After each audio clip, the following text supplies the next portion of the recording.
दोस्तों, अक्सर सोकर उठने के बाद या थक जाने पर हम जम्बाई लेते हैं, लेकिन क्या कभी आपने ये सोचा है कि ऐसा क्यों होता है? अगर नहीं तो चलिए जानते हैं।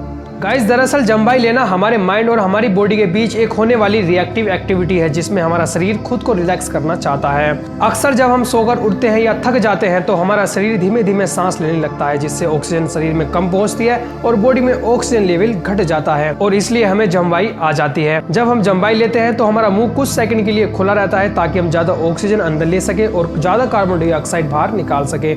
इस तरह से हमारे शरीर में ऑक्सीजन लेवल पूरा हो जाता है और हम खुद को रिलैक्स महसूस करते हैं।